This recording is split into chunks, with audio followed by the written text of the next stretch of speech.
Welcome back to the leadoff spot. Danny Wexelman in for Steve Phillips alongside Kevin Franzen and our producers Tim and Patrick. That music you hear, that is the warm-up music for Twins starting pitcher Bailey Ober.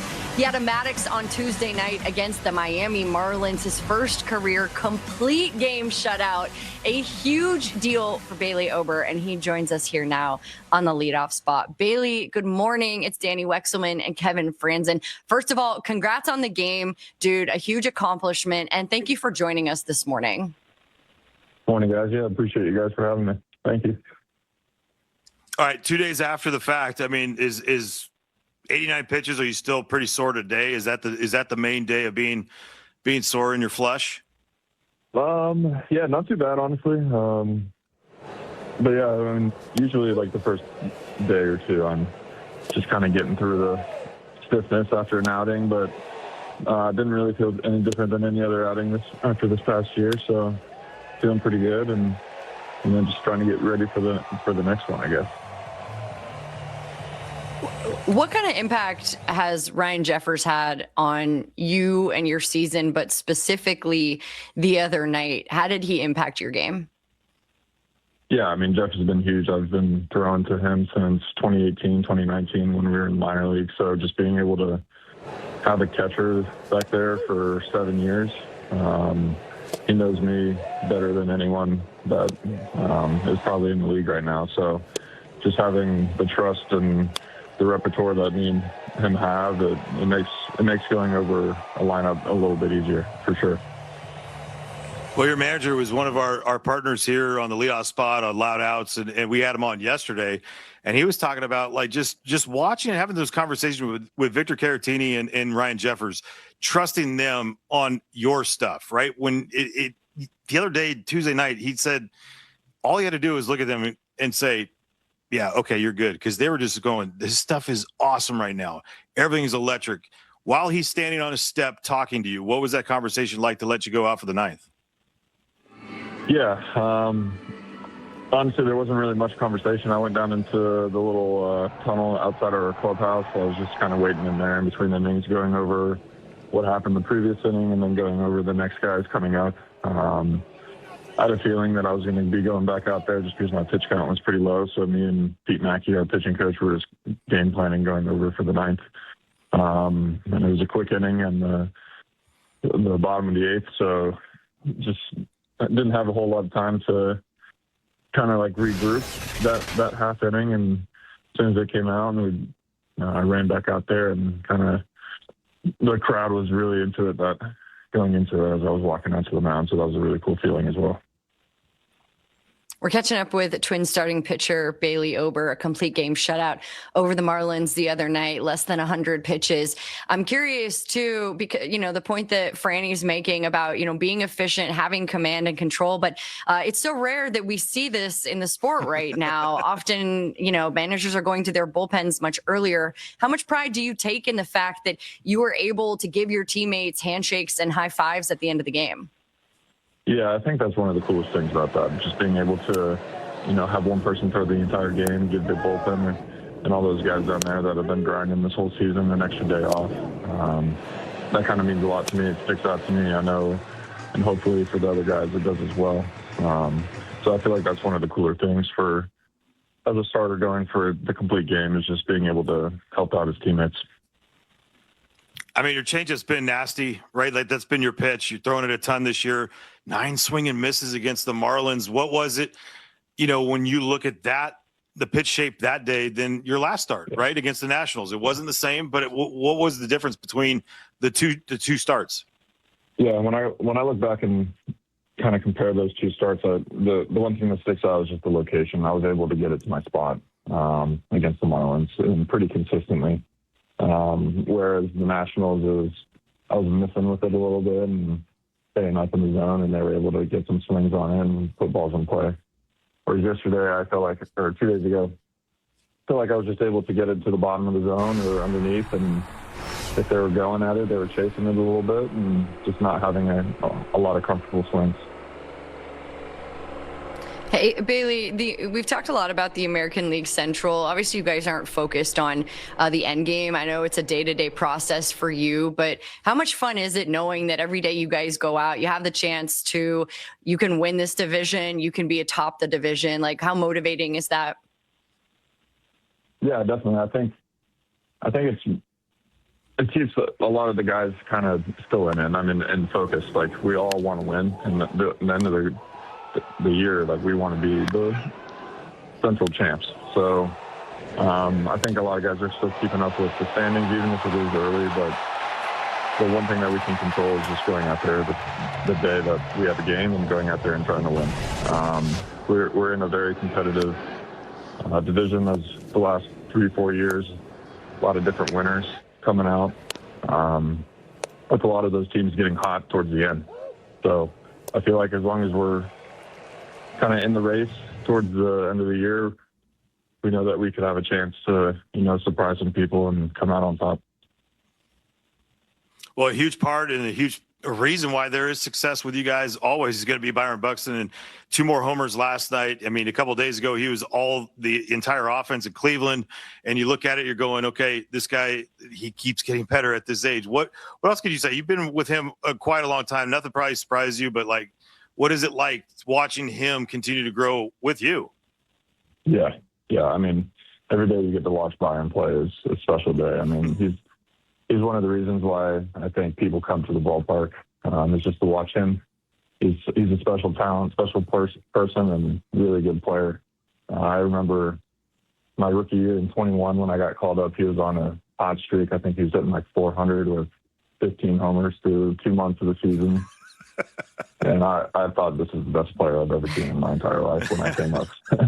And there's definitely flashes of that still going on right now.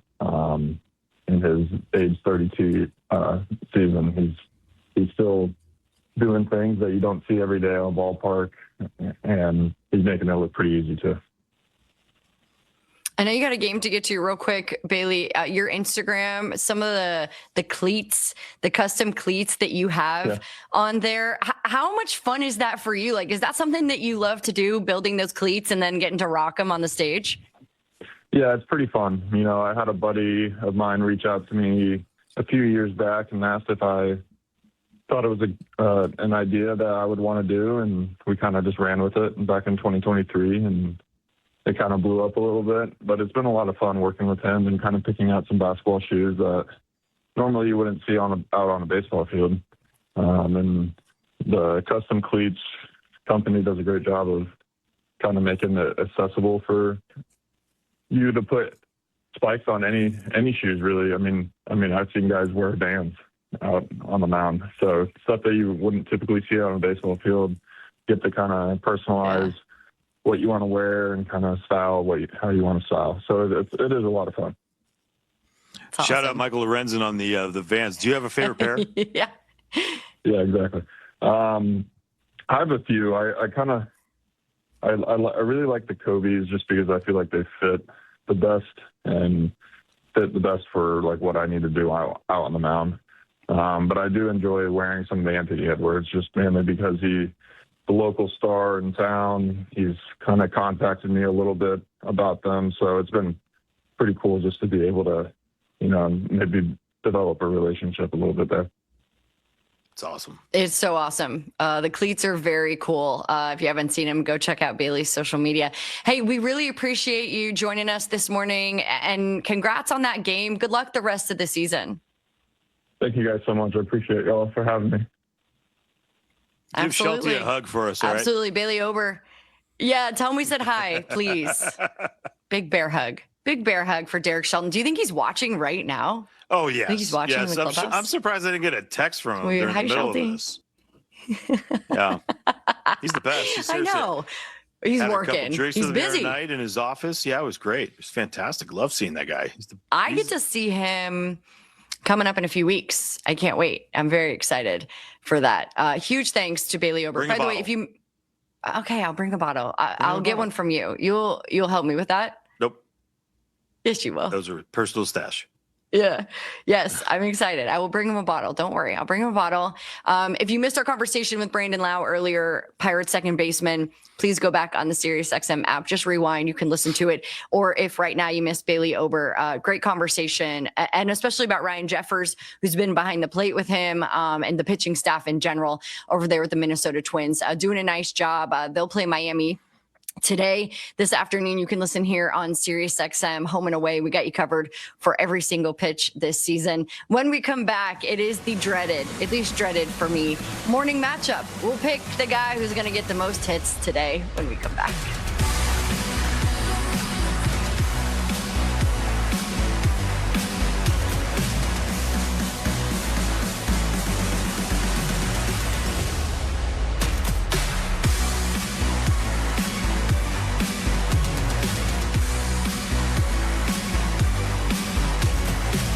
What's up, friends? Welcome back. Good morning. Good morning. Danny Wexelman in for Steve Phillips alongside Kevin Franzen and our producers, Tim and Patrick. If you missed our conversations with Pirates second baseman Brandon Lau or Twins starting pitcher Bailey Ober, go back on the SiriusXM app, listen to him. So good.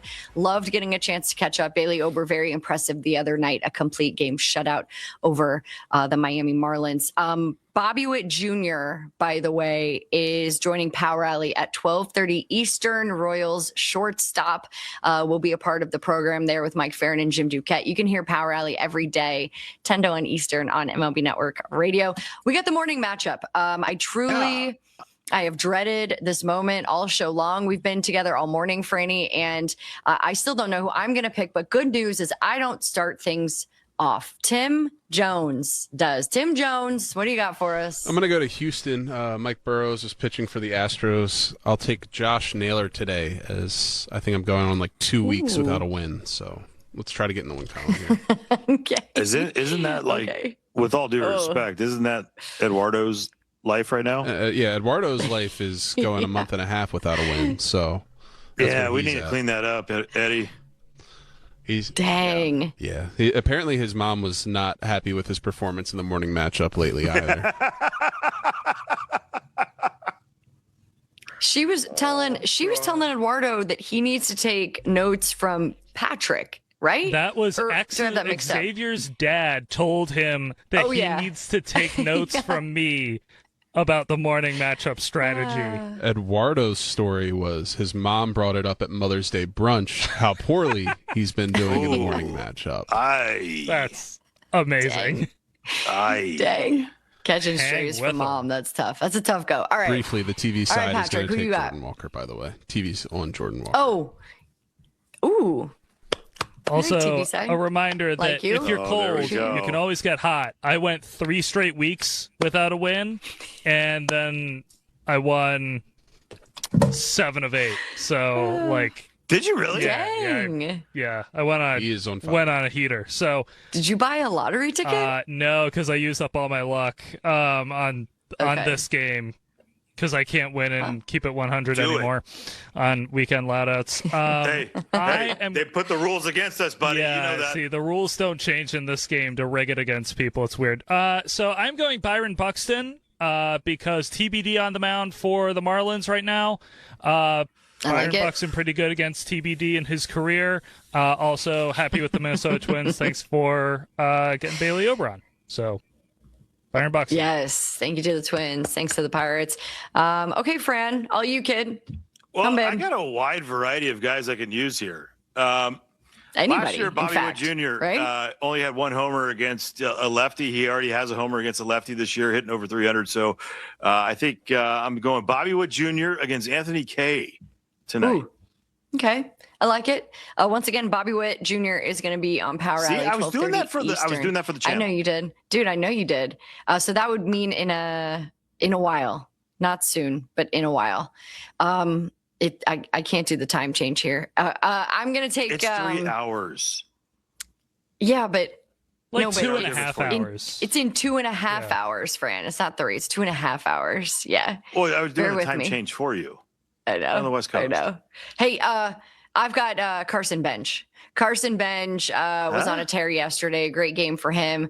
The Mets playing the Tigers. Cater Montero is the starting pitcher for Detroit. I don't really care who's on the mound, but What's that? Are you trying? No, I'm tired. No, I'm are you not anymore. trying? Yeah, I am. Carson Bench had a good game yesterday. I'm just trying to play the hot hand. Okay. Really? I'm just kidding. Help. SOS. SOS. Help. Somebody help me. All right. So you have a game today. You have an afternoon game. I don't have a game. I get to work and call a game. You're going to work and call a game against the Cincinnati Reds. That's correct. I am going to be on the sidelines for a game, Cardinals Athletics. What are you most looking forward to today? Foster Griffin. I mean, that's been he's been a pleasant surprise coming over from Japan. Right now, 2.12 ERA. He just doesn't do it with velocity, doesn't do it with high-end stuff. He does it with just precision, and that's the part that you love. Guy that's able to morph in a start into what he could do against the lineup is fascinating to watch, because just tying guys up and mentally is just a fun thing. All right. Well, listen, you can hear every single game home and away here on SiriusXM. We got you covered. Power Rally's coming up next with Mike Farron and Jim Duquette. Loud Outs at 2 o'clock Eastern with Jenny Kavnar and AJ Ramos. Then you can hear Cardinals A's on MLB Network Radio tonight. Baseball is the best, my friends. Franny, love ya. You're the best.